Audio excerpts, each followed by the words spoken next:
तो सोचा कि विवाह कर लें, फलाहार की व्यवस्था तो हो जाए करेगी, उसमें क्या बिगड़ता है। भगवान समझ गए। महात्माओं ने सत्संग में आना बंद कर दिया। तो चेलों से पूछा कि महात्मा क्यों नहीं आते। बोले इन लोगों की एक गोष्ठी हुई है कि हम सब विवाह करना चाहते हैं लेकिन इतनी कन्याएं मिलेंगी कहां से। एक महात्मा ने कहा एक काम करो, क्या? बोले पहाड़ की शिलाएं ले आओ और एक एक शिला काट छांट कर नाक नक्शा बनाकर तैयार करो। एक दिन राम जी को बुला लेंगे और वो राम जी चरण छुलाते चले जाएंगे, सब शिलाएं सुंदर वधुएं हो जाएंगी। बोले बड़ा अच्छा विचार। सो बोले महात्मा तो शिला की खुट-पुट कर रहे हैं। भगवान ने सोचा गलत संदेश चला गया। तो राम जी ने ये लीला ही इसीलिए रची, श्री सीता जी के वियोग की कल्पना। और राम जी लगे रोने और जोर जोर से रोए, जबकि पता है कि सीता जी कहाँ है। और जब राम जी को रोते सुना तो महात्मा बोले कौन रो रहा है? बोले राम जी रो रहे हैं। क्यों रो रहे हैं? बोले उनकी परिणीता सीता जी का हरण हो गया। महात्मा बोले तो क्या विवाह के बाद रोना भी पड़ सकता है? तो कहा कि जब भगवान रो रहे हैं तो तुम किस खेत की मूली हो? तो महात्मा ने बोले हटाओ हटाओ, ये शिलाएं फेंक दी। बोले ऐसे ही ठीक। और आगे जाके राम जी बहुत हंसे। उनको लगा कि हमारे रोने की लीला से इन महात्माओं का सदा सदा का रोना समाप्त हो गया। ये करुणा निधान भगवान की लीला है। और ये मेरी अपनी कल्पना नहीं, तुलसीदास जी ने लिखा है। बिंद के वासी उदासी तपोव्रत धारी, महाबिनु नारी दुखारे, गौतम तीय तरी तुलसी सुकथा सुनिभे मुनि वृंद सुखारे, हुई है शिला सब चंद्रमुखी पर से पद मंजुल कंज तिहारे, और कीनी भली रघुनायक जो करुणा करी कानन को पग धारे। तो भगवान की लीला है। आगे जटायु जी मिले। जटायु जी के माथे पर भगवान ने हाथ रखा। निरख राम छवि धाम मुख विगत भई सब पीर, और सीता जी का संदेश उन्होंने सुनाया। भगवान बोले कुछ दिन जीवित रहो। जटायु जी बोले कि नहीं। अच्छा नहीं रह सकते जीवित, मुझे नेत्रों में रखकर प्राण ही देना चाहते हो तो वरदान मांगो। मांगो वरदान प्रिय तात बिछुरती बार देगो सब हारी, ये राम रुचि तुम्हारी में देंगे कहा आप रहा पास, क्या तुम्हारे नाथ देखूं महाराज को विराग भेषधारी में, जानते नहीं हो कौशलेश रमेश हूं मैं, अखिल भुवनेश वैकुंठ को बिहारी में। जटायु जी बोले क्या दोगे? अरे बोले ये तो मेरी लीला है पर मैं वैकुंठाधिपति हूं। जटायु जी बोले सो तो सब ठीक, लेकिन गोद ले लिया या गृद्ध को विनीत याते, प्रभु की संपत्ति को भयो हूं अधिकारी मैं। जटायु जी ने देह त्याग किया अविरण भक्ति का वरदान मांगकर, और उनकी अंतिम क्रिया भगवान करते हैं। उसके बाद भगवान को कबंध आदि राक्षस तो मिले, पर एक ऐसा राक्षस मिला जिसकी सिर ही नहीं है। दुर्वासा ने मुझे श्राप दिया। भगवान ने कहा गंधर्व सुनो, मुझे ब्राह्मणों का विरोधी सहन नहीं होता। और वहां भगवान ने ऐसी बातें कही, पूजिए विप्रशील गुणहीना शूद्र न गुणगण ज्ञान प्रवीणा। बहुत लोगों को आपत्ति होती है, पर आपत्ति की कोई बात नहीं। रामचरितमानस की कथा का मर्म समझना चाहिए। भगवान ये किसे कह रहे हैं? उस कबंध को जिसके सिर ही नहीं है। और सिर क्या है कि ब्राह्मण मुखमासीत बाहु राजन्य कृता, कहते श्लोक है। एक सज्जन हमसे बोले आपके हिंदू धर्म में, आपकी संस्कृति में शूद्रों को छूना पाप बताया, वे अछूत हैं, शूद्र अछूत हैं। हमने कहा ना, व्याख्या गलत हुई है। हमारी संस्कृति में शूद्र अछूत नहीं है। बोले इसका प्रमाण? हमने कहा जिस संस्कृति में चरण ही छुए जाते हो वहां शूद्र अछूत कैसे होंगे? शूद्र चरण है या चरण ही छुए जाते हो और सिर रखा जाता है चरणों में। शूद्रो पदो भी जायते। समाज में तो ये चार वर्ण हैं, लेकिन भगवान ने शरीर में ये चारों वर्ण किए हैं। ये सिर ब्राह्मण का रूप है, सारा ज्ञान इसी को है। हाथ क्षत्रिय हैं, सिर पे लाठी मारे तो हाथ, पेट पर लाठी मारे तो हाथ, चरणों पर तो हाथ, ये क्षत्रिय। और उधर वैसे गुप्त है, ये गुप्ता जी, इनकी फैक्ट्री चलती रहती भीतर ही भीतर, और इनसे तीनों को शक्ति मिलती है, सिर को, हाथों को, चरणों को। और चरण शूद्र हैं जो तीनों वर्णों का भार उठाकर चाहे जहां चल देते हैं। यही चारों वर्ण हैं। अब यह मुख्य है और इसके आधार पर समाज में भी चार वर्ण विभाजित हुए। लेकिन हमारे यहां इस तरह का नहीं है कि एक दूसरे के हम विरोधी हों। मैं आपसे पूछता हूं, चार वर्ण अगर शरीर हैं तो आप चरणों को काट देंगे तो आप चलेंगे? एक जगह बैठे बैठे चाहे जितनी अपनी महिमा गाते रहो, पर चरणों के बिना आपकी गति नहीं होगी। मैं भी कहता हूं हम लोग कितने विरोध करके अपनी महिमा प्रगटाते रहें, लेकिन हमारी कोई गति नहीं होगी। हम जहां हैं वहीं के वहीं पड़े रहेंगे, पुरानी बातें करते रहेंगे और कुछ नहीं कर सकेंगे। लेकिन चरण हो चले तो, लेकिन दिमाग ना हो, दोनों जरूरी हैं। इसलिए मैं कहता हूं कि हमारे चारों वर्ण वंदनीय हैं और चारों वर्ण पूजनीय हैं। लेकिन ब्राह्मण की जो बात कही वो इसलिए कही, ज्ञान का सम्मान है वो। मान लो ईंटें सब समान है, मंदिर में लगी हुई हैं, लेकिन जो ईंटें मंदिर की ड्योढ़ी पर लग गई हैं, सिर तो वहीं टेकना पड़ता है। उससे क्या अंतर पड़ता है? इसलिए भगवान ने ऐसे आदमी को जो सिर ही नहीं रखना चाहता, समाज में ब्राह्मण को रहने ही न देना चाहे, तब भगवान ने कहा मोहि न सुहाय ब्रह्म कुलद्रोही। लेकिन तुलसीदास जी का समन्वय और समानता देखो। कबंध को गति देने के बाद भगवान गए कहां? ताहे दे गति राम उदारा, शबरी के आश्रम पद धारा। भगवान शबरी माता के आश्रम में गए और यहां कह रहे थे मोहि न सुहाय ब्रह्म कुलद्रोही, और शबरी माता से कहा, कह रघुपति सुन भामिनी बाता, मानो एक भक्ति कर नाता। मैं एक भक्ति के नाते को ही स्वीकार करता हूं और किसी नाते को नहीं। और इसीलिए मुझे लगता है कि हमारे यहां तीन हैं, धर्म, भक्ति और ज्ञान।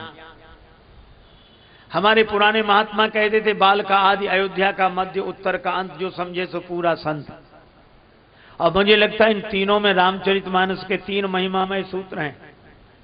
बालकांड के आदि में धर्म, प्रताप भानु के प्रसंग में ब्राह्मणों के ढंग से नहीं चला, ब्राह्मणों को अपने ढंग से चलाना चाहा, रावणत्व को प्राप्त हुआ। लेकिन धर्म में ब्राह्मण की प्रधानता है, ब्राह्मण के बिना जीवन धर्ममय नहीं होगा। पर एक सीमा है इनकी। दूसरा है संत, जहां संत की प्रमुखता है वहां ब्राह्मण की प्रमुखता नहीं है। तुम अपने क्षेत्र में काम करो, और संत की जहां प्रधानता वहां क्या मिलेगा? का ब्राह्मण के कारण जीवन धर्ममय होता है और संत के कारण जीवन भक्तिमय होता है। सो बिन संत न काहू पाई। और मुझे लगता है कि जब धर्म से धुलाई होती है जीवन की, तब भक्ति के रंग में मन रंग जाता है। यहां संत की प्रधानता है, यहां नियम की नहीं प्रधानता कि ऐसे बैठो वैसे बैठो, ये आसन डालो उधर देखो ना। ये धर्म के क्षेत्र में। भक्ति के क्षेत्र में भगवान और मुझे लगता अनेक के बीच में कैसे रहो, इसके लिए धर्म का पाठ पढ़ो, और भक्त भगवान दो के बीच में हम कैसे रहें, इसलिए भक्ति का पाठ पढ़ो। लेकिन तीसरा है ज्ञान। वहां न संत की चलती है न ब्राह्मण की, वहां गुरु की, बिन गुरु होए की ज्ञान। इसलिए अयोध्या कांड के मध्य में भरत जी हैं संत, संत के कारण भक्ति मिली, भगवान मिले। और उत्तर कांड के अंत में कागभूषुंडी प्रसंग में गुरु की महिमा है, गुरु का अपमान किया। तो ये तीनों चीजें जीवन में हो जाएं, हम ये तो देखें कि हम बात किसकी कर रहे हैं, धर्म की कर रहे हैं कि भक्ति की कर रहे हैं कि ज्ञान की कर रहे हैं। भाई अलग अलग जिले की है, अलग अलग जिले के बड़े शहर का अलग अलग स्वरूप होगा। तो धर्म का अलग स्वरूप है, भक्ति का अलग स्वरूप है, ज्ञान का अलग स्वरूप है, लेकिन इन तीनों की जरूरत है, तीनों की आवश्यकता है। तो मैं आपसे चर्चा कर रहा था कि भगवान धर्म का उपदेश करते हैं कबंध को और भक्ति की महिमा बताते हैं शबरी माता को, और ज्ञान का उपदेश करते हैं दशरथ जी को। रावण के मरने पर जब दशरथ जी आए, रघुपति प्रथम प्रेम अनुमाना, चितय पितहि दीनहु दृढ़ ज्ञाना। तो इन सब की आवश्यकता है, कौन कहां कैसे है यह देखना चाहिए। भगवान शबरी माता के यहां आए, और शबरी के बेरों का बड़ा वर्णन है।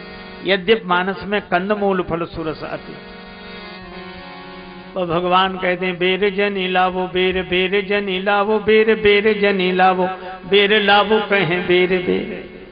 भगवान बेर मांगते हैं। आयुर्वेद कहता है धात्री फलम सदा पथ्यम कुपथ्यम बदरी फलम। ये बेर कुपथ्य है, पर कोई प्रेम के कारण दे तो भगवान कुपथ्य भी स्वीकार कर लेते हैं। जय जयकार हुई। शबरी माता से भगवान ने कहा मैं चलूं। देखो मैं मुंबई में था, एक मैया ने मुझसे पूछा, वहां श्री हनुमान चालीसा की कथा हो रही थी, तो एक माता हमसे बोली बहुत हाथ जोड़कर, महाराज, हम कहा मैया बोलो, हम लोग महिलाएं हनुमान चालीसा पढ़ सकती हैं? बड़े नियम बनाए गए, महिलाएं नहीं पढ़ सकती और ऐसा पूजा नहीं कर सकती। तो हमने कहा कि भैया हमसे क्या पूछती हो, हनुमान चालीसा से ही पूछ लो। बोले हनुमान चालीसा ने कहा है? हाँ कहा है। बोले क्या कहा है? हमने कहा हनुमान चालीसा में लिखा है जो यह पढ़े हनुमान चालीसा। तो जो का मतलब क्या है? पुरुष, ब्राह्मण। अरे महात्मा नहीं, जो यह पढ़े, जो पढ़े। वहां कहां नियम है? बोले हाँ ये तो ठीक है। हमने कहा कोई तुम्हें मना किया करे तो हनुमान चालीसा ही बता दिया करो कि ये लिखा है। तुलसीदास जी महाराज ने हनुमान चालीसा लिखा, उन्हें कोई आपत्ति नहीं है कि कौन पढ़े।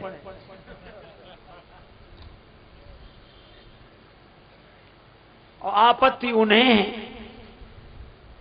जिन्होंने लिखा ही नहीं है।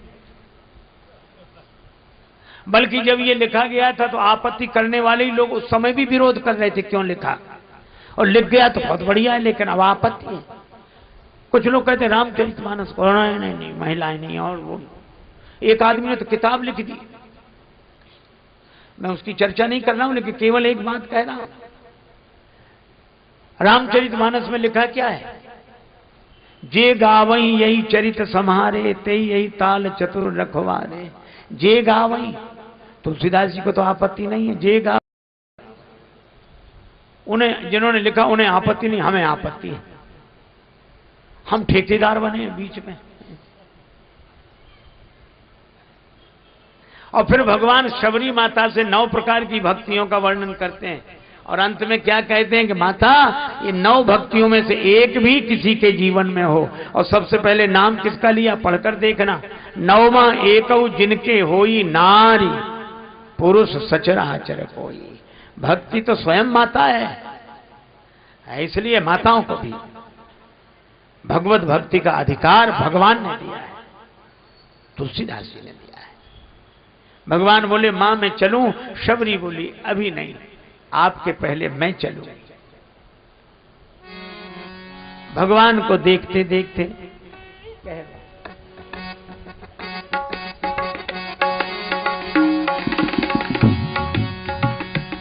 तजी जोग पावक दे, हरि पद लीन भई जहाँ नहीं फिरे।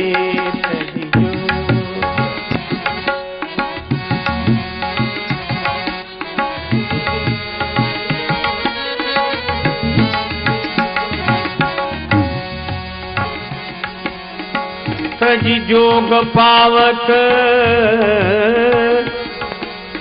देह हरि पद लीन भई जहाँ नहीं फिरे। तजी जोग पावक दे हरि पद लीन भई जहाँ नहीं फिरे। तजी शबरी माता ने भगवान को देखते देखते देह का त्याग कर दिया। भगवान आगे बढ़े, ऋषिमुख पर्वत की ओर बढ़े। सुग्रीव जी ने देखा, भय लगा। श्री हनुमान जी से कहा कि आप जाकर देखो, आप समाचार देना।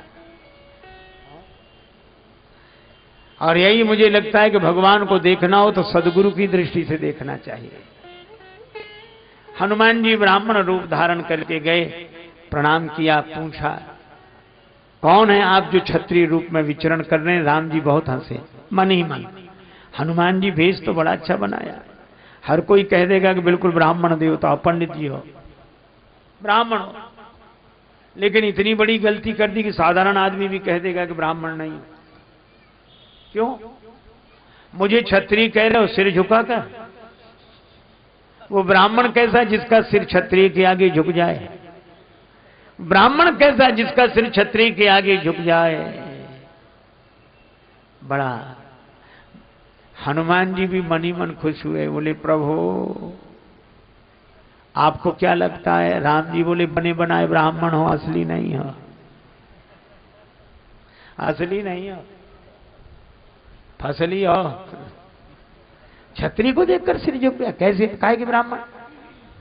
तो हनुमान जी भी मुस्कुरा कर बोले ये तो ठीक है कि हम ब्राह्मण इसलिए नहीं लग रहे क्योंकि क्षत्रिय के आगे सिर झुक गया, लेकिन महाराज अगर हम ब्राह्मण नहीं है तो आप भी क्षत्रिय नहीं हो।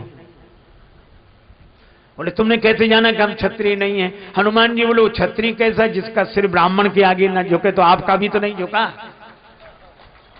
तो अगर हम ब्राह्मण नहीं है, बने बनाए हैं, तो आप भी क्षत्रिय नहीं हो, बने बनाए हो।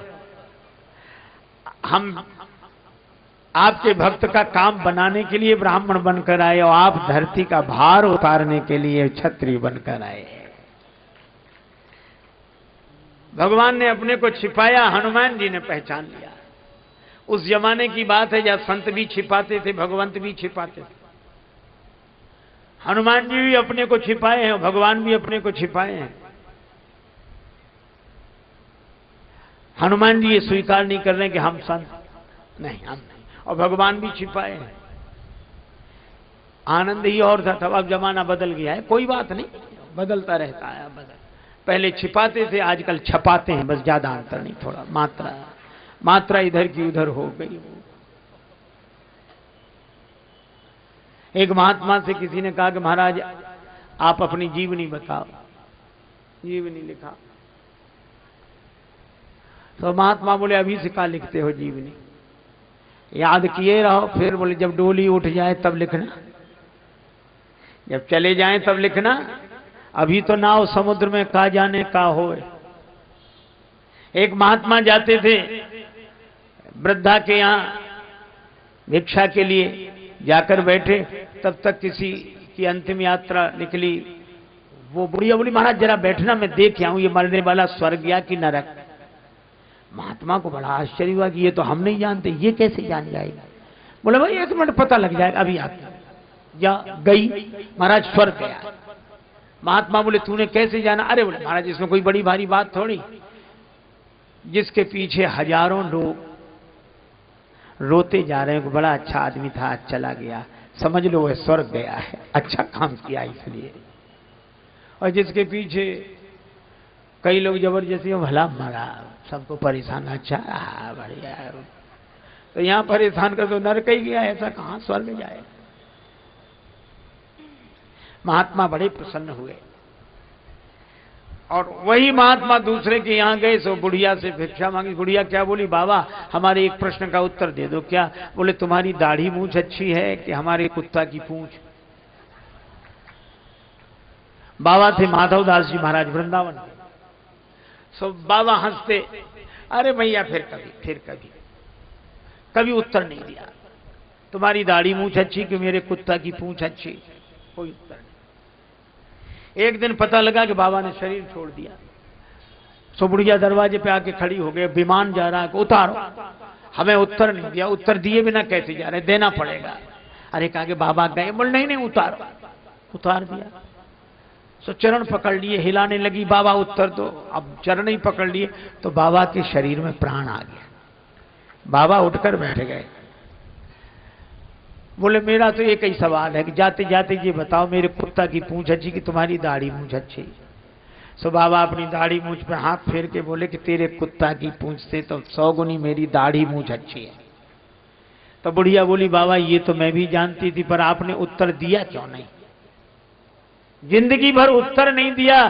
बाबा बोले अगर मैं उत्तर देकर ये कह देता कि मेरी दाढ़ी मूंछ अच्छी है और मुझे अभिमान हो जाता तो भगवान की लीला कोई नहीं जानता, कोई ना कोई काम ऐसा हो जाता मेरे द्वारा कि तेरे कुत्ता की पूंछ अच्छी हो जाती है।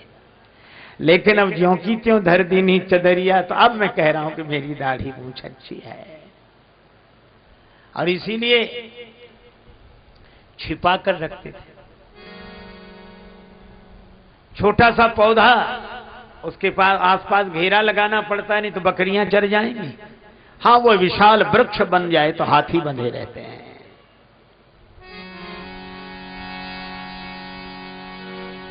भगवान ने अपने को छिपाया, हनुमान जी ने चरण पकड़ लिए। कैसे पहचाना? बातचीत से नहीं, फिर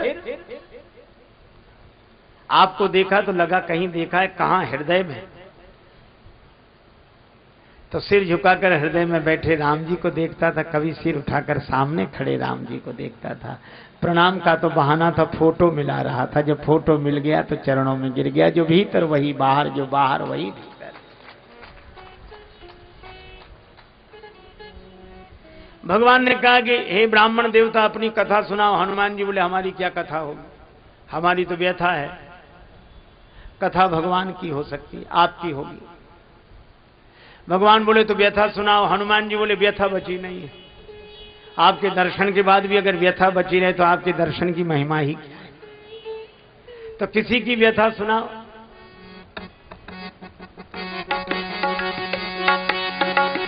नाथ शैल पर कपिपति शैल पद कपिपति रहे, सो सुग्रीव दास तव आई। सो सुग्रीव दास तव आई। सही सननाथ मैत्री कीजे, दीन जाने ते अभय करीजे। दीन जाने ते अभय करीजे।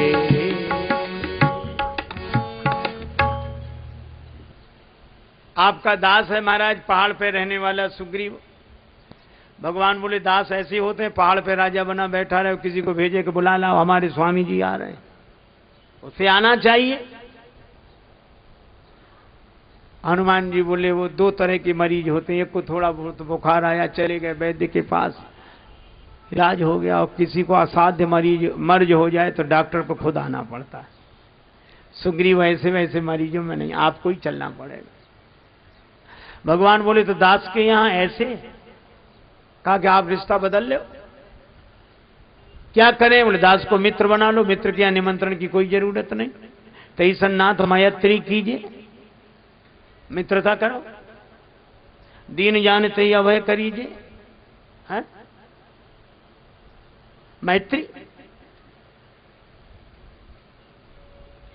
भगवान ने कहा, पर दास की जगह तो खाली हो जाएगी। हनुमान जी बोले, यही तो हम चाहते कि दास की जगह खाली हो जाए। क्यों? बोले, दास की जगह दास को दे दो, सुग्रीव को मित्र बना लो। हनुमान जी ने अपनी पीठ पर भगवान को बिठाया। आप चित्रों में देखते हैं, उनके कंधे पर बैठे श्री राम लक्ष्मण। हनुमान जी उड़े। भगवान बोले, बड़ा डर लगता है, एक तो तुम पवन पुत्र पहाड़ की चढ़ाई गिरोगे तो हमको भी लेकर गिरोगे। हनुमान जी बोले, जब किसी के कंधे पर बैठकर कोई डरता है तो दोनों आंख मूंद कर उसका सिर पकड़ लेता है कि तुम्हारे ही सिर पड़े, चाहे गिरावो चाहे पहुंचावो। आप ऐसे ही करो। भगवान ने नेत्र बंद करके हनुमान जी का सिर पकड़ा। लक्ष्मण जी ने भी वैसे ही, हनुमान जी ने दोनों के चरण पकड़कर हृदय से लगा लिए। कहा कि प्रभु, अब आप निश्चिंत हो जाओ, अब आप नहीं गिरेंगे। आप तो तब गिरेंगे जब हम गिरेंगे। तो तुमने कैसे जाना कि तुम नहीं गिरोगे? हनुमान जी बोले, जिसके माथे पर आपने हाथ रख दिया हो, अगर वो भी गिरेगा तो बचेगा कौन? हनुमान जी लेकर आए। तब सुग्रीव राम कहूं देखा, पावक साखी देय कर जोरी प्रीत दृढ़ाए। अग्नि को बीच में रखकर सुग्रीव जी की, राम जी की मित्रता कराई। लक्ष्मण जी ने कहा, सुग्रीव तुम लकड़ी की तरह, राम जी अग्नि की तरह लकड़ी समर्पण कर रही है, अग्नि लकड़ी को अपना रूप बना रही है। पर राम जी बोले, तीसरे को भूल गए। आग लकड़ी दोनों पवन के बिना नहीं मिल सकते। तो जैसे पवन के बिना आग लकड़ी नहीं मिल सकते, इसी तरह पवन कुमार के बिना सुग्रीव और राम जी नहीं मिल सकते। पर हनुमान जी बोले महाराज हम बीच में नहीं हैं। फिर कौन है बीच में? हनुमान जी बोले बीच में तो वो है जो पावक के बीच में है। पावक के बीच में कौन है? हनुमान जी बोले आपने ही कहा था जानकी माता से तुम पावक मां करो निवासा। तो पावक के बीच में जो जानकी माता है उनके कारण राम और सुग्रीव मिले हैं। जय जयकार हुई और हनुमान जी ने तो तुम उपकार सुग्रीव वही कीना राम मिलाय राजपद दीना। उपकार सुग्रीव वही कीना राम मिलाय राजपद दीना। सुग्रीव जी को राज्य दिलाने वाले हनुमान जी, सुग्रीव जी के कहने से जानकी माता को खोजने वाले हनुमान जी, और उन खोजने वालों में समुद्र किनारे सब ठहर गए पर समुद्र पार जाकर जानकी जी का पता लगाने वाले हनुमान जी। जय जय बजरंग बली श्री हनुमान जी। जय जय बजरंग बली श्री हनुमान जी। जय जय बजरंग बली हनुमान जी। जय जय बजरंग। योद्धा नहीं कोई और आपके समान जी। जय जय बजरंग बली श्री हनुमान जी। जय जय बजरंग बली श्री हनुमान जी। जय जय बजरंग।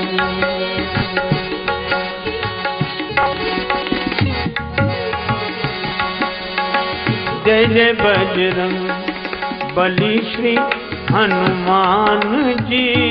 जय जय बजरंग।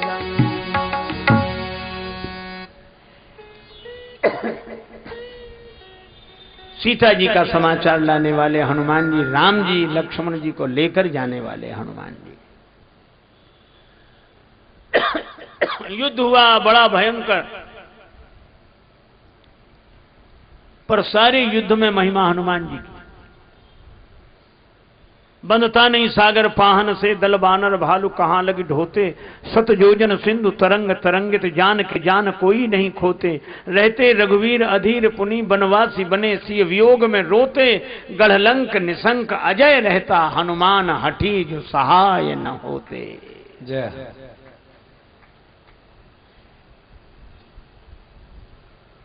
श्री लक्ष्मण जी के मूर्छित होने पर वैद्य को लाने वाले हनुमान जी, संजीवनी बूटी लाने वाले हनुमान जी, सदगुरु को लाने वाले हनुमान जी, औषधि को लाने वाले हनुमान जी।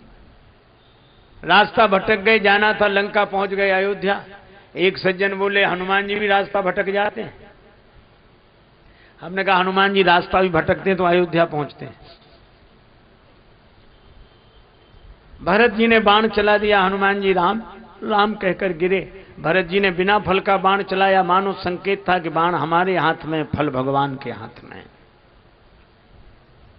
हनुमान जी गिरे, राम राम कहकर भरत जी को लगा अपराध हो गया। प्रार्थना की, हनुमान जी की मूर्छा दूर हुई। भरत जी ने कहा मुझसे गलती हो गई थी, आप राम जी की सेवा में लगे थे, मैंने बाण मारकर आपको नीचे गिरा दिया। हनुमान जी बोले गलती तो मुझसे हो रही थी, अयोध्या में आकर भी ऊपर ऊपर से निकला जा रहा था, तो आपने बड़ी कृपा की जो बाण मार के नीचे गिरा दिया। मानो संकेत किया कि जिस धरती पर भगवान ऊपर से नीचे उतर कर आते हैं उस धरती पर तो नीचे उतर आओ। हनुमान जी आए। लक्ष्मण मूर्छा के प्रसंग में कई पंक्तियां ऐसी हैं जिनका अर्थ ही नहीं लगता, खींचतान करके अर्थ लगाना पड़ता है। बहुत लोग लगा, निज जन्नी के एक कुमारा, तो शत्रुघ्न जी सुमित्रा जी के अकेले पुत्र तो है नहीं, लेकिन लोगों ने अर्थ वो कौशल्या जी के लिए अपने लिए कह रहे हैं। और ये हमने कहा एक दो का लगा लोगे फिर।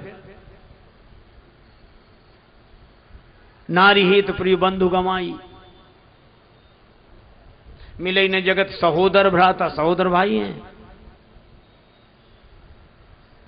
कैसे कैसे अर्थ लगाओगे? अरे हमने कहा अर्थ लगाने की जरूरत नहीं है। क्यों नहीं है? आप इस प्रसंग के बाद में पढ़ो क्या लिखा है। प्रभु प्रलाप सुनि कान विकल भये बानर निकर। प्रलाप है, बिलाप नहीं। दुख की दोनों अवस्थाएं हैं, पर विलाप तब जब आदमी को होश रहे कि मैं क्या कह रहा हूं, और प्रलाप तब जब दुख की इतनी अति हो जाए कि होश ही न रहे कि क्या कह रहा हूं। भगवान के दुख की वह दशा है कि विलाप नहीं, प्रभु प्रलाप सुनिकान, और प्रलाप तो अनर्गल होता ही है। विकल भये बानर निकर आए गए हनुमान, जिम करुणा महावीर रस। वैद्य ने उपाय किया, लक्ष्मण जी की मूर्छा दूर हुई, भगवान ने हृदय से लगाया। लक्ष्मण, मेघनाद ये बाण तो विभीषण जी पर मार रहा था, तुम क्यों आगे हो गए? विभीषण जी से तुम्हारे विचार नहीं मिलते? प्रभु आप ठीक कहते हैं, मुझे विभीषण जी से लेना देना नहीं था। फिर जब विभीषण शरण में आए थे तो आपने कहा था, जो सभी त आवा सरनाई, रखियों ताही प्राण की नाई। तो मुझे लगा कि विभीषण जी आपके प्राण की तरह, और मेघनाद ने जब बाण का प्रहार किया तो मुझे लगा कि भगवान के प्राण पर बाण का प्रहार हो रहा है, और आपके प्राण पर बाण का प्रहार हो, ये लक्ष्मण कैसे सहन कर सकता है, इसलिए मैं आ गया। भगवान ने हृदय से लगा लिया। फिर भगवान कुंभकर्ण को मारने गए। इसका अर्थ यह है कि काम मेघनाद है, काम तब मिटेगा जब ज्ञान के द्वारा देहाभिमान मिटे। देहाभिमान का कुंभकर्ण मिटा, तब लक्ष्मण जी के द्वारा मेघनाद मरा, और अंत में राम जी रावण का वध करते हैं। रावण ने जिंदगी भर राम नहीं कहा, मौका भी आया तो नहीं कहा। कौ तब सिन के बात बहोरी, लघु तापस कर बाग बिलासा, अंगद जिसका तौ प्रभु नारी विरय बलहीना, नाम नहीं लिया। शंकर जी भी सोचते थे कि अच्छा चेला मिला, मंत्र याद नहीं है इसे, लेकिन जिंदगी भर तो नहीं लिया। भगवान का अंतिम बाण लगा तो डोली भूमि गिरत 10 कंधर, और क्या बोला रावण? कहा राम रन हथों पचारी, राम कहा। शिव जी बोले कि चलो चेले ने दीक्षा सफल तो कर दी। हमारे यहां कहा गया है कि जीवन में अगर कोई कुछ न कर पाए, अंत में राम कह ले तो उसका उद्धार हो जाता है। कई लोग खिल्ली उड़ाते हैं इस बात की। क्या कहते मान लो ये बेकार की बात है, मन को लुभाने की बातें हैं, कुछ नहीं होता ऐसा। जिंदगी भर पाप करो, अंत में राम कह लो तो कल्याण हो जाए ना, झूठी बातें। और जो झूठ नहीं कहते वो भी लिखा है, लेकिन चलो ठीक है भाई, इस नाम से किसी तरह आदमी लग जाता है कोई। लेकिन मैं आपसे कहता हूं कि मैं दावे के साथ प्रतिज्ञा पूर्वक कहता हूं, ये बात 100% से भी अधिक सत्य है। कैसे? बोले ये कैसे कहते हैं आप कि एक बार राम कहने से कल्याण हो जाएगा? हमने कहा हम तुमसे पूछते हैं, जरा हमें एक बात बताओ। बोले क्या? हमने कहा विद्यार्थी साल भर ना पढ़े, गैर हाजिर रहे, और अंत में परीक्षा देते समय बगल वाले की सही नकल करके लिख दे कॉपी में, तो पास माना जाएगा कि फेल? तो जब अंत में परीक्षा के दिन सही लिखने वाला पास हो जाता है, तो अगर अंत में सही नाम लेने वाला का उद्धार हो जाए तो कौन सा आश्चर्य है। इसलिए पर हमारी बुद्धि उल्टी, हम अर्थ ही अलग लगाते हैं। एक सज्जन हमसे बोले कि युधिष्ठिर जी को आप धर्मराज कहते हैं? हमने कहा वो धर्मराज हैं। अरे बोले काहे कि धर्मराज अच्छे आदमी भी नहीं है। हमने कहा क्यों? जुआ खेल गए, पत्नी को दांव पे लगा दिया, ये धर्मराज के लक्षण? धर्मात्मा भी नहीं, बेकार। हमने उनसे कहा एक बात बताओ, कोई विद्यार्थी परीक्षा दे रहा हो, 100 नंबर का परीक्षा हो, और उसमें उसके 75 नंबर आ जाए, 25 ना आए, तो पास माना जाएगा कि फेल? बोले पास माना जाएगा। हमने क्यों, 25 तो नहीं आए? अरे बोले नहीं, अधिक तो है उसके, 75 बहुत है, अच्छे नंबरों से पास है। तो हमने कहा कि इसी तरह युधिष्ठिर जी धर्मराज हैं। बोले कैसे? हमने कहा जो जुआ खेल गए, जो तुम्हें बात ठीक नहीं, उतने नंबर काट लो, उतने नंबर काट के देखो जिंदगी कैसी है। बड़े बड़े महापुरुषों में भी दोष देखते हो, एक दोष पे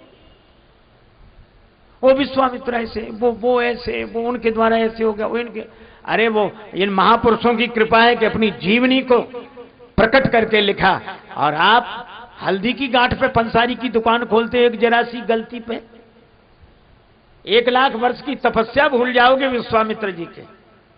भगवान ने उन्हें गुरु बनाया है। इसी तरह ऐसा नहीं कि हमारे ग्रंथों में ऐसे ही सब लिखा है, नहीं, एक बार भी नाम ले ले उसका उद्धार हो जाता है। रावण का हुआ उद्धार। रावण से पूछा कि जिंदगी में काहे को नहीं लिया? रावण बोला गलत आदतें थी, क्या नाम लेते, स्वभाव बदल नहीं सकता था। राम का नाम ले गलत काम करें तो हमने का नाम ही नहीं लेते।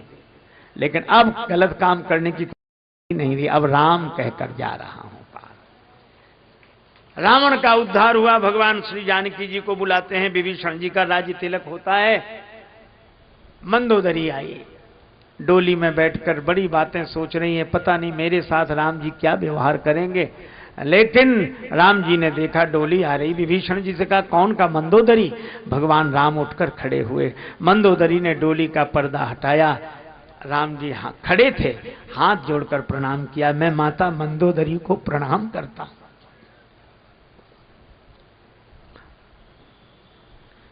मंदोदरी ने कहा धन्यो राम त्वया जननी, धन्यो राम त्वया पिता। राम तुम्हारी माता धन्य है, राम तुम्हारे पिता धन्य है। यह है श्री राम। विभीषण जी को राज्य दिया, कुछ भी नहीं दिया। और एक बात जो भगवान ने विभीषण जी से कही हम लोगों के मतलब की है। हालांकि हिसाब लगा है कि इतने साल यहां रहो, फिर इतने साल बाद घर छोड़ो, फिर ऐसा करो, ये है। पर भगवान ने विभीषण जी से कहा कि तुम घर कभी मत छोड़ना, नहीं छोड़ना, करे कल्प भरी राज, तुम राज्य करना 1 कल्प तक। विभीषण जी बोले यही करते रहेंगे तो आपका भजन कब, कहां, कैसे करेंगे? भगवान ने कहा कोई जरूरत नहीं, करे कल्प भरी राज तुम, पर एक काम करना, राज्य करते रहना, पर मोहि सुमरे हो मन माहे, मेरा स्मरण करना। पुनि मम धाम पाई हो जहां संत सब जहां है।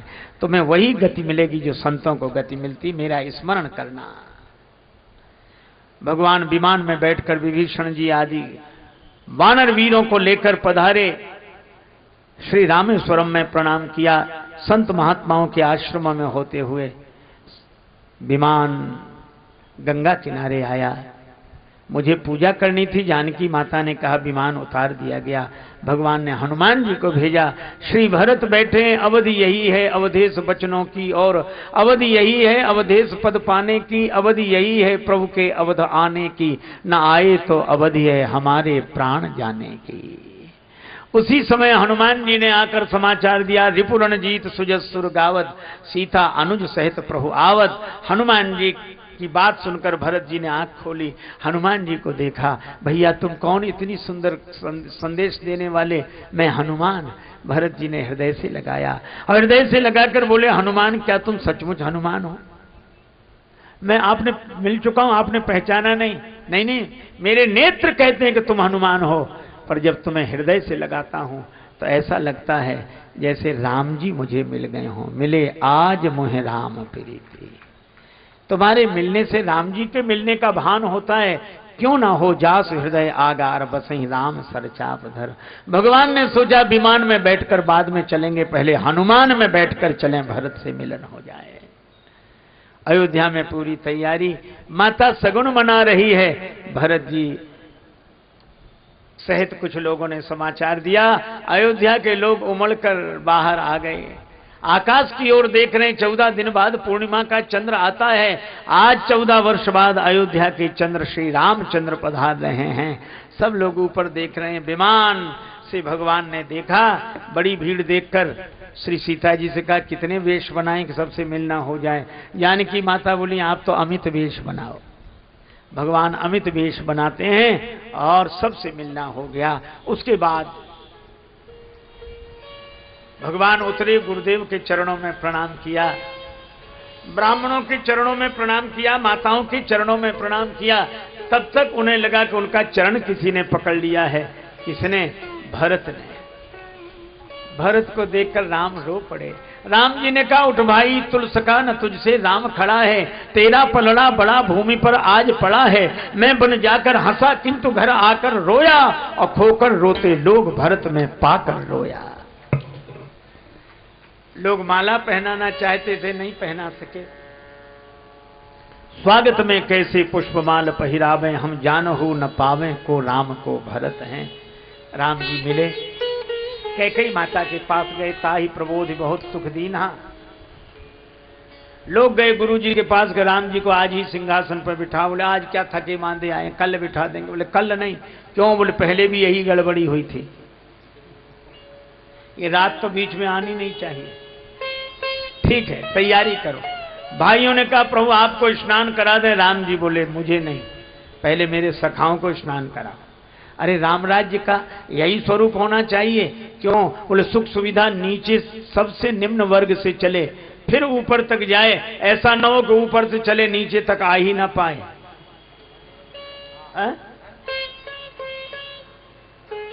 सखाओं का स्नान।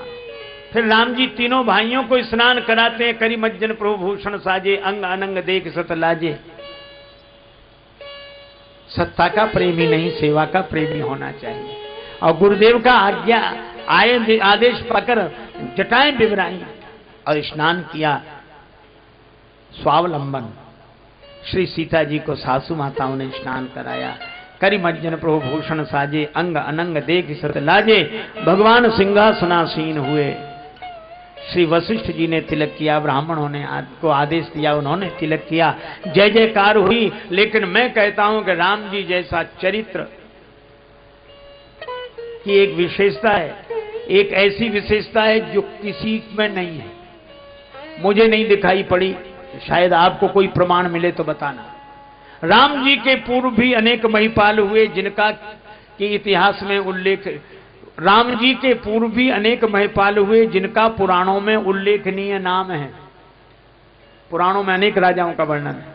और बाद में भी बादशाह, बेगम और भूप नृप हुए हैं, अनेक इतिहास में तमाम हैं।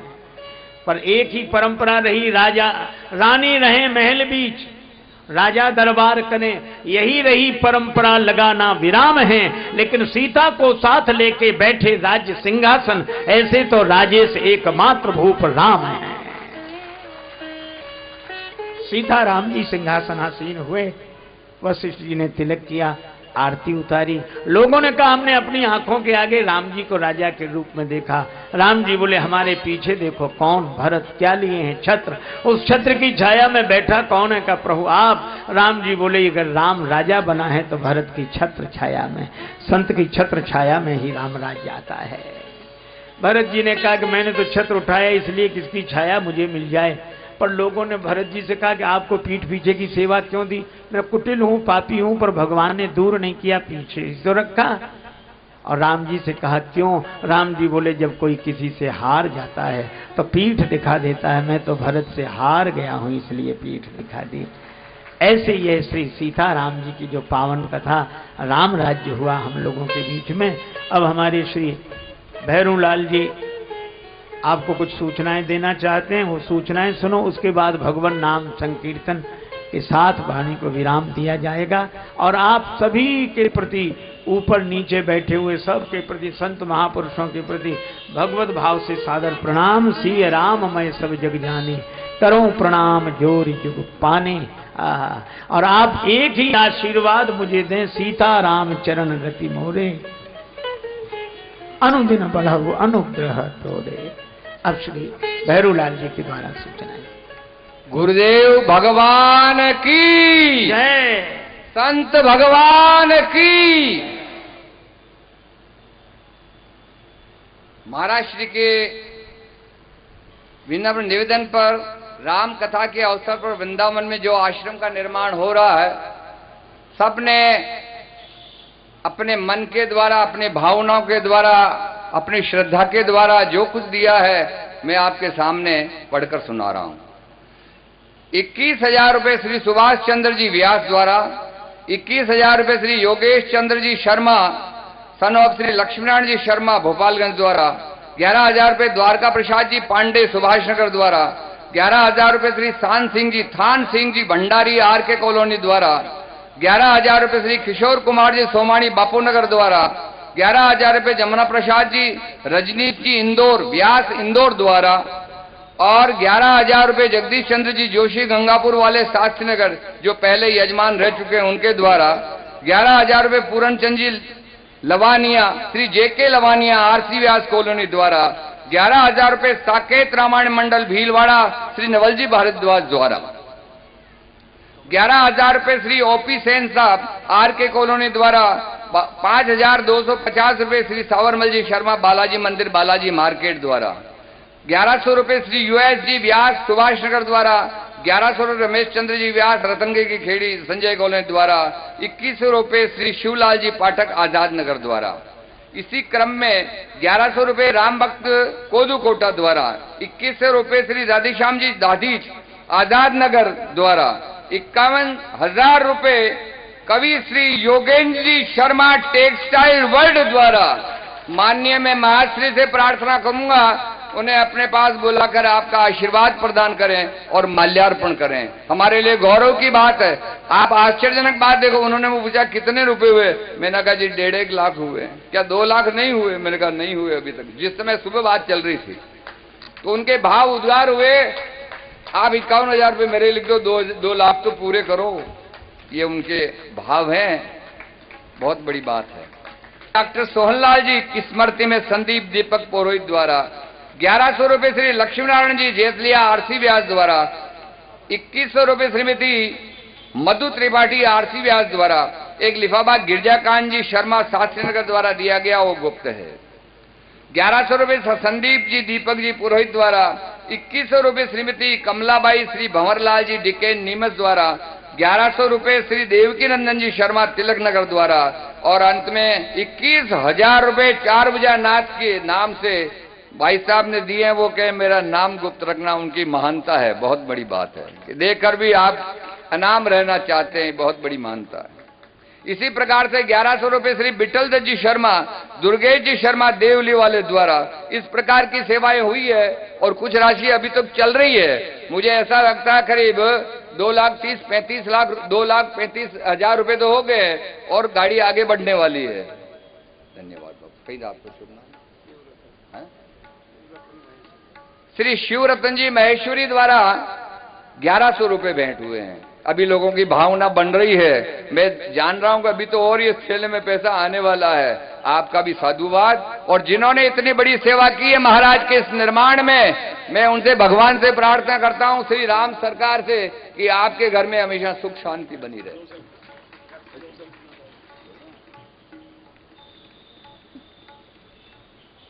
मंगलम भगवान विष्णु मंगलम गरुड़ध्वज मंगलम पुण्डरीकाक्ष मंगलास्तनो हरि। परम आदरणीय स्वामी जी राजेश्वरानंद जी महाराज के चरणों में प्रणाम करते हुए और सभी पधारे हुए संत समागम को प्रणाम करते हुए एवं सभी श्रोताओं को प्रणाम करते हुए मैं 2 शब्द अर्ज कर रहा हूं। ये आयोजन भगवत कृपा से, प्रभु कृपा से, महाराज जी के आशीर्वाद से हुआ और इसमें जिन जिन साथियों का सहयोग रहा उन सभी का मैं आभार प्रदर्शन करता हूं और प्रभु उन्हें अपने उन्नति प्रदान करे, चरणों में रति प्रदान करे। मैं इस योग्य नहीं था कि ये आयोजन कर सकूं, या ये प्रभु कृपा और महाराज जी के आशीर्वाद से संभव हुआ है और ये आयोजन आज पूर्णता की ओर अग्रसर हो रहा है। इस अवसर पर मैं महाराज श्री का उन्हें भारी भारी भारी वचनों से अनुग्रह करता हूं कि फिर पधार करके और अनुग्रहित करे, इस भीलवाड़ा की धरती को पुण्य प्रदान करे। और सभी साथियों का मैं पुनः जो इस कार्य में सहयोग प्रदान करते रहे हैं उनका आभारी प्रदर्शन करता हूं और सभी श्रोताओं का भी पुनः गदगद स्वर से आभार प्रदर्शन करता हूं कि पधार करके महाराज जी के वचनों का श्रवण किया। और एक निवेदन यह है कि जो महाराज जी ने हमें उपदेश दिए, जो रामायण सुनाई, राम कथा सुनाई, उसमें जो हमें लगा हो उसे हृदयंगम करे, अच्छा लगा हो उसको हृदयंगम करके जीवन में उतारे, यही प्रभु प्रार्थना है। वो श्री स्वामी राजेश्वरानंद जी महाराज की जय। ओम शांति ही शांति ही शांति। द्वारा श्री दुर्गा शंकर जी तिवाड़ी मंडल वालों को एक रामायण भेंट की है, तो महाराज श्री की यहां से ले जाए रामायण। श्री दुर्गा शंकर जी तिवाड़ी मंडल।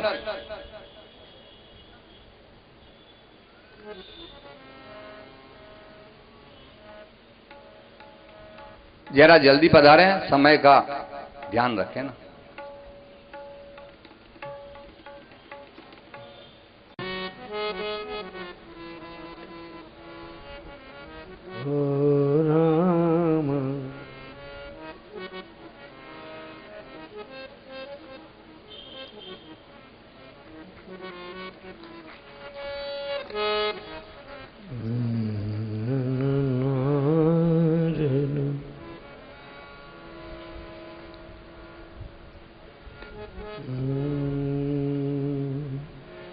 बहुत बहुत साधुवाद, आप सबको प्रणाम।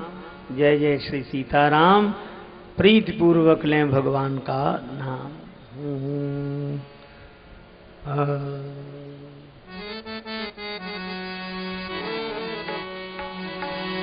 हरे राम राम राम सीताराम राम, हरे राम राम राम सीताराम राम राम, हरे राम राम राम सीताराम राम राम, हरे राम राम राम सीताराम राम राम, हरे राम राम राम सीताराम राम राम, हरे राम राम राम सीता राम राम राम, हे राम राम राम सीताराम राम राम, हरे राम राम राम सीताराम राम राम, हरे राम राम राम सीताराम राम राम, हरे राम राम राम सीताराम राम राम, हरे राम राम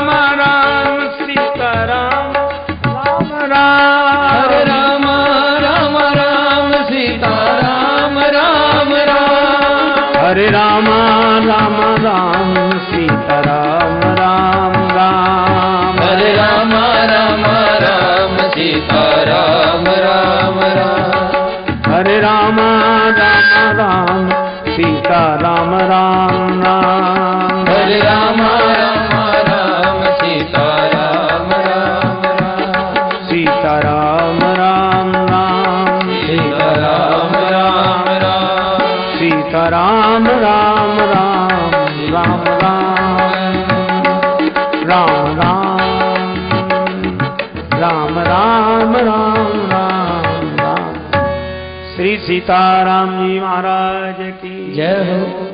सिय सिय सुमिरत राम जू, सिय सुमिरत श्री राम, जुगल नाम राजेश जपि भगत लहें विश्राम। श्री हनुमान जी महाराज की जय। आप कुछ सुने श्री भैरवलाल जी बोल। प्रसन्नता की बात मैं ये बता रहा हूँ कि जो नाम मैंने लिए वो तो है ही है, पर की दयामयी जनक दुलारी की, सिंहासन सोहे युगल सरकार, सिंहासन सोहे युगल सरकार, परस पर हंसिए हरत हर बार, परस पर हंसिए हरत हर बार, मधुर कुछ बोल लेत मन डोल, ललित छवि प्रीतम प्यारी की, दयामयी जनक दुलारी की, आरती अवध बिहारी की, दयामयी जनक दुलारी की। पलोटत पाए अंजनी लाल, पलोटत पाय अंजनी लाल, निरखि पद पंकज होत निहाल, निरखि पद पंकज होत निहाल, कहत रघुराई धन्य सेवकाई, पवन सुत गिरिवरधारी की,